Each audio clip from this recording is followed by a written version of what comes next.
Арабаңыз урматтуу көрүүчү, бүгүн биз мындан 9 ай мурун Борбор калабыз Бишкектен мэр болуп дайындалган Эмилбек Абдыкадыров тууралуу кеп кылабыз. Анын байлыктарына, курулуш компанияларына жүргүзгөн ишмердүүлүгү тууралуу кеңири баяндап бергенге аракет жасайбыз. Бизден алыстабаңыздар, кызыктын баары алдыда.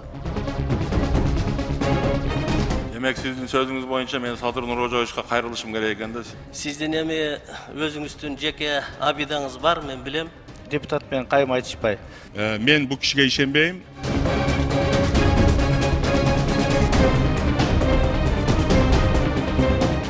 Он 15 декабрда Жогорку кеңештин жыйынында депутат Элмурза Сатыбалдиев менен Бишкек шаарынын мэри Эмилбек Абдыкадыров кайым айтыша кетишти. Мындай жагдайдын орун алышына кала башчысы депутаттын жеке таарынычына байланыштырды. Демек сиздин сөзүңүз боюнча мен Садыр Нурожоевичке кайрылышым керек экен да, сиздин кесипкөйлүгүңүз боюнча, ошондойбу? Аны өзүңүздүн эркиңиз. Сиз мага сунуш берип атпайсызбы? Мен ошондуктан урматтуу депутаттар, бүгүнкү комитет бүгүнкү жыйын чечимине жазып койгула, мен бир аз шек жаратат. Ошондуктан ишенбөө көрсөтүш боюнча да баятан бери эч кимге айтпадыңар, мен айтып коеюн. Кече башкача сүйлөп аттык эле. Мен бир-эки сөз айтып коеюн. Сиздин эми өзүңүздүн жеке абидаңыз бар, мен билем.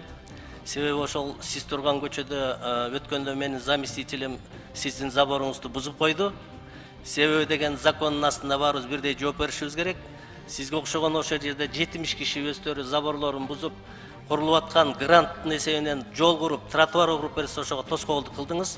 Сиз эми өзүңүздү сыйлап, депутаттын мандатыңызды сыйлап, Сиз жооп бербей эле койсоңуз, депутат менен кайым айтышпай.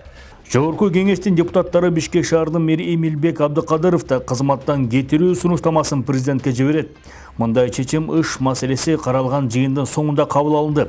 Тиешелүү токтомго 66 эл өкүлү макул болуп, каршы добуш берилген жок. Мен бу кишиге ишенбейм.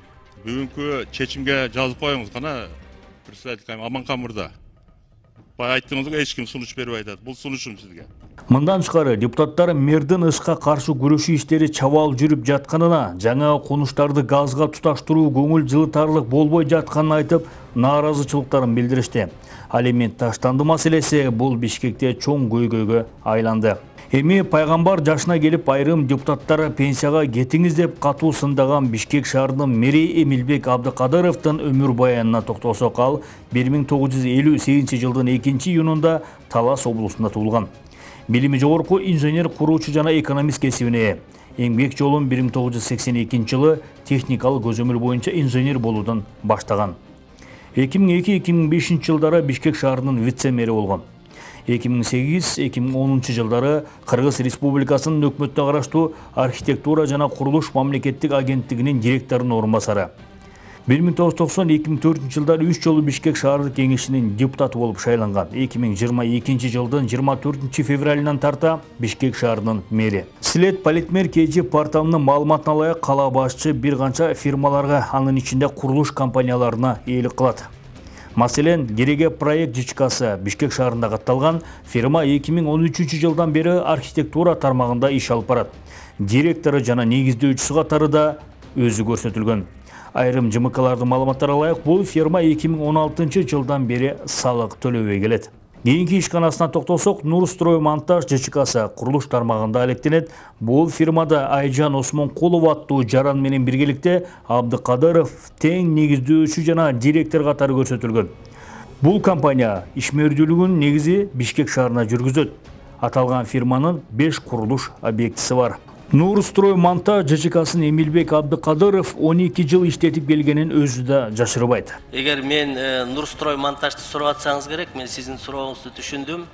Мен 12 жылдан бери Нурстроймонтаж деген курулуш компаниясында иштеп жүргөм. Маалымат булактарына бул компания 2021 жылы 3 миллион 300 миң сом салык төлөгөн. 2020 жылы Эмилбек Абдыкадыров Люин аттуу Кытай жаран менен Сары Таш эл аралык эркин соода борбору ЖЧКсын негиздеген. Ишкана негизинен дөңгөнө соода жүргүзүү багытында ишмердүүлүгүн жүргүзөт.